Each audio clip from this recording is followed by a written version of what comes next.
Alright, if you clicked on this video, let me start off by saluting you. Matty took a gamble, Matty lost. Now, an eagle-eyed commenter pointed out my love for the words big and huge in my thumbnails. And so I thought to myself, hey, what would happen if I went against the algorithm, right? I stopped playing into SEO search rankings for a video and I went extremely small. So you may have noticed that thumbnail on your way in here. And if you clicked on the video, hey, guess what? You're working against that algorithm. Thank you. But hey, as a man of the people, I decided to abide by my agreement when I said, hey, if this comment gets 200 likes, I'll put extremely small in a thumbnail. So yeah, thanks to all the patrons who allow me to completely sync a video's performance in jest entirely based off a comment that got 200 likes. Funny enough, while the thumbnail will say extremely small, today's video is on a ton of announcements that Xbox got. So they hosted the ID at Xbox Indie Showcase, and let's just say if you didn't tune in, you missed some great looking games, but more than anything, you missed Naruto the Showcase. 80% talking, 20% action. That's what this thing was all about. We streamed the whole thing on this channel. Chat, you were absolutely incredible. You have given me life today. It has felt so good to interact with so many of you. But let me tell you what, Twitch should never be involved in a gaming showcase reveal because some of these trailers got completely robbed of attention. There were so many interviews, so much talking in between, and a lot of these hosts, we ain't gonna name names here, did not seem interested in being there at all. And I'm sorry, but the bullshitting needs to stop. The games looked way too incredible. There were only a handful I could pick out of 60 plus games where I went, I don't think I like that. And even then, they didn't look bad, right? That's the thing. There were phenomenal games here, and they did not get enough love. But today, we're talking about games coming to Game Pass, games coming exclusively to Xbox. I mean, they're doing some good work in the ID at Xbox program. So if you missed that showcase, I like to always round up and discuss them anyways, but like this one's important. You do not want to sit through the 3 hours that my chat and I sat through. Once again, shout out to all of you who sat during that live stream. But today, let's get into it by starting off with a little bit of props. I don't want to be too negative here. I want to give them a shout out on the entirety of the showcase because they did put in the spotlight games that do not get stage attention ever. So in between a lot of these trailer showings, they would have massive interviews for 15, 20 minutes that felt like an eternity because they'd show you a batch of 3 trailers, 4 trailers. It would go on for 2 to 3 minutes and then boom, it's over, back to a long extended interview. And it was designed to stretch things out. But there were 2 games. One was Moonglow Bay, which was a fishing RPG, and Soup Pot. Once again, these 2 got a lot of attention early on in the show where they could extensively talk about their games. And I thought to myself, hey, like for Soup Pot, that doesn't seem like my cup of tea, but fishing RPG getting a lot of stage attention, that may not be everyone's cup of tea. I get that. It's an indie showcase. I don't know what people expected in one way, but you know, I gotta say, I actually really dug that approach of saying, let's give the underrated game a lot of attention. It could have been easy to say, let's put the Ascent in there. Let's put Exomecha in there. Let's put Second Extinction in there. But they gave the attention to smaller, tighter teams. And so I will tip my cap to that. But Twitch, if you're watching this, Xbox, if you're watching this, all I'm saying is the games were great. Your presentation was great. The show, the interviews, all of that, throw it in the end. Do not interrupt the trailers. Do not. You can have a couple of break-ins here and there for extended looks and discussions. If it's a big game, that's your job to be able to identify what those games are. But otherwise, spare the people. If they want to know more, they will look into it more. Do not force them through it. With that said, let's talk about video games. So there were a lot of cool indies. I wanted to shout out some of my favorites. I don't expect everyone to look through all 60 plus that we saw. And while a lot of them looked great, I wanted to just point out a few that look fantastic in my opinion. So let's start things off with, I mentioned it earlier, The Ascent. The Ascent got an updated look and oh my God, this game looks so good. All right, so it's a top-down action RPG. Kind of plays like a twin stick shooter with abilities. It's got tons of quests. It's got verticality, which is extremely rare, practically unheard of for a isometric twin stick shooter. It's got cover that you can go behind, and that may sound like nothing, but once again, it's not in these types of games, and these are so fantastic. I think of like Helldivers. That's such a good game, man. I haven't played one quite like it since, and so The Ascent looks like an action RPG version of that, so I am all about this. Getting an updated look of that, yes, yes, yes. give me that all day. Next on my list, Void Train. But Void Train was one of the most twisty, curvy, unexpected trailers we saw that whole showcase. So it starts off with a train getting built, and you're like, okay, train sim, building sim, sure. You know, not my cup of tea, but for someone. And then all of a sudden it turns into first-person shooting gunplay that looks solid. And then there's creatures. And then there's like zero gravity sections. And then there's like a gun that'll pull in things to pick up. And it just looks really interesting. Void Train absolutely caught my attention. That game looked pretty cool, but I gotta say, like, completely misleading trailer at first. You're like, oh, a train. That makes sense because of the name, but then it turns into its whole different shooter, and it looks great. I gotta say, shout out to that one. Next on my list, Astria Ascending. So Xbox continues to slightly attack that JRPG segment, and that's what I said. They're gonna attack in big and small ways. This is how you gain that ground. Astria Ascending will be a day one Game Pass game. It looks to be console exclusive as well to Xbox based off some of the marketing material that we were seeing for the game. They gave a lot of attention to it. It looks like a Vanillaware title, so the likes of Dragon's Crown, some of you may be familiar with 13 Sentinels, kind of like those games there. It's very reminiscent of that, but it's a turn-based RPG, and I really dug what I saw there. I just get excited when I see Xbox dive into that JRPG scene because they brought, once again, I've talked about these games a lot, but some of my favorites, man, Operation Darkness, Lost Odyssey, Infinite Undiscovery was a gem. They tend to find these little gems. They don't make these big bangers that do well financially like PlayStation and Persona. But I gotta say, I gotta give them props, man. They have dug up some really good JRPGs in the past, and so I'm hoping that they continue to attack that. I hope they continue to make partnerships to get JRPGs on Xbox, because that is a big thing they are missing. You know, it's a good job that they got Octopath Traveler on before PlayStation, of course, if you're an Xbox fanboy, but in general, it's good for Xbox's brand that they are reaching out and getting something like Octopath first and getting it on Game Pass. It's there now, by the way, go download it. But point being is, I want to shout out Astria Ascending, especially as a JRPG fan. This one looks really cool. Now, here's a more familiar indie developer. Some of you may know Drinkbox Studios. They brought us Guacamelee. These games I played on my Vita weren't really something I was interested in. Didn't like it much, but as a avid Vita lover, I just played them anyway. More trophies, more time with my quality Vita son. You get it.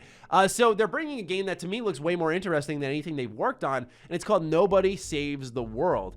It's this game where you play as, it looked like a rat, and you had all these different abilities, and there was procedural generation, which is a big turn off to me, but I'm gonna stay open-minded because the combat just looked like it had a crunch to it. The game had a good vibe to it. I love the art style. I love the camera angle. For me, I love those top-down kind of old-looking action RPGs, and you know, especially in the 16-bit way, but the art there looked really solid. I trust Drinkbox's capabilities. I thought that they made really good stuff with Guacamelee, even though it wasn't my thing that I enjoyed. I respect the work that they put in. I understand that they've done some really good stuff in the past that people have overall liked. And so Nobody Saves the World looks more up my alley. Kind of reminded me a little bit of like Link's Awakening if it were procedurally generated and you were playing as a rat, and yeah, pretty cool stuff. This one was interesting. Death's Door. It's a fantasy action adventure set in a world where crows are in charge of reaping the souls of the dead, which, you know, kind of makes sense. This one is being published by Devolver, and you could almost tell immediately. It shares a similar camera angle to that of Hades. Hades being one of my favorite games of last year, top 5 for those who don't know, go play Hades. But yeah, Death's Door looked really smooth. The animations were silky smooth. It was a little more action-packed than I expected. The art style, the really lack thereof of color spoke to me, and that's what I love about indie games, is watching these people experiment and try to find their way to stand out. Art style counts so much, right? Sometimes it's about the color popping, sometimes it's about how something's drawn, and other times it's, in this case, the lack thereof. I think it fits the theme well, right? You're talking about crows reaping souls in a bloody universe, and so yeah, it makes sense why it would just be kind of black and white with red popping out for the blood. I really kind of dug that. So that game stuck out to me, as well as Loot River, another game that really had a different vibe to it. You have this plague doctor looking character who seems to be vulnerable based off your how they played the game in the trailer. You'd kind of be avoiding the enemies and running around and using abilities, and The animations for, say, like swinging a greatsword were very long-winded as you like huff it over your shoulder. And I thought that looked very interesting. I love playing at times as a vulnerable target. Survival horror is one of my favorite genres of games. So I really dug what I saw here. The atmosphere was oozing from this game, though, especially during one of their cutscenes where you see the character cut down and the blood's dripping from his blade. And there was just something there. I went, I gotta play this. Like, that was the moment. Every trailer has a moment where you go like, that's it right there. And for me, it was like, okay, someone had a good feel for anime when they made this, but they decided to make you play as like a plague doctor. And I don't know what's going on with Loot River, but I am 100% on board. That game looked fucking sweet.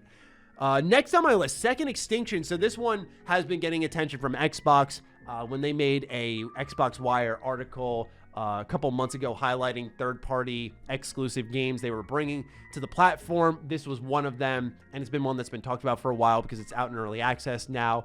Second Extinction is like a dinosaur Left 4 Dead style game, and it's coming out in April.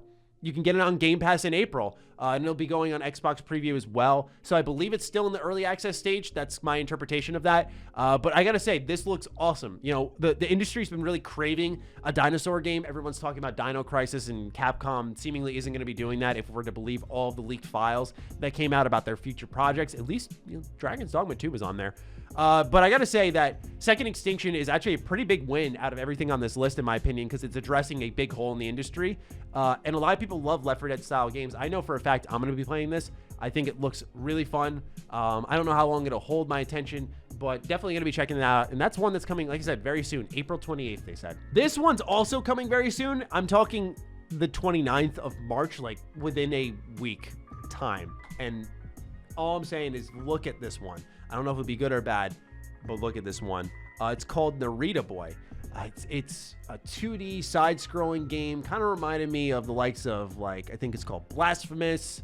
Reminded me a little bit of Hollow Knight. Has its own art style, of course, that separates it. But there was a cleanliness to this game's animations. Very fluid. The guy who was using the blade almost looked like a master of the craft. It really popped out to me because I think it shows how important it is to nail your name for your game. Your name, your marketing, and that first look. Because the first look for Therita Boy is like, dude, how did I not hear about this? But the name suggests something, I don't know, I want to say something completely different, but Therita Boy to me sounds like an adventure game running around a farm or something like that. And you're helping out with some of the locals, like a Stardew Valley type of game. And that's not what this game is at all. So all I'm saying is maybe that's just my own interpretation, but Therita Boy coming out very soon. Please do give this one your attention.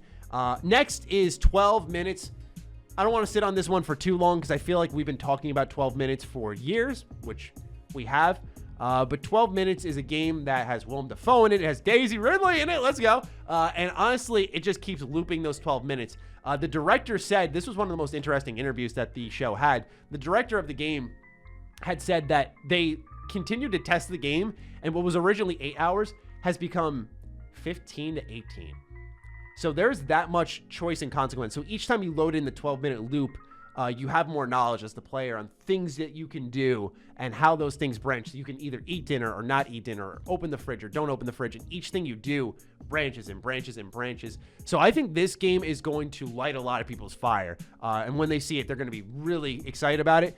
Do keep your eye on this one. I know we've been talking about it for a while. They said it's coming soon, like very soon. And then he proceeded to say it's coming this year, which that sounds way more distant. But I think what happened is the director understood, you know, we've been talking about this game for a while. It's time to get it out the door. It's being published by Annapurna Interactive. They're also publishing, I believe, Returnal on PlayStation. So, you know, they're playing both sides of the fence. Smart call, in my opinion. And I got to say, 12 Minutes continues to look awesome. So do give that one a look. Last game I had to highlight here, Stalker 2. So we set this on Defining Duke. Stalker 2, you know, it's a game that wasn't going to get a gameplay trailer or anything. The developers made that clear beforehand that, hey, we're just showing a behind-the-scenes look. One of the weirdest things I've seen in my life. They said, time for something unexpected, and they showed the teeth of the character, and they said the teeth customization. Every character will be different because their teeth will be different. And Do I need to say more? I mean, yeah, you saw gun models and stuff. They looked beautiful. I'm excited to see actual game footage of this. It felt kind of hollow, but I understand that they kind of got thrown under the bus where people expected gameplay and then they presented something completely different. But yeah, just really weird to see teeth.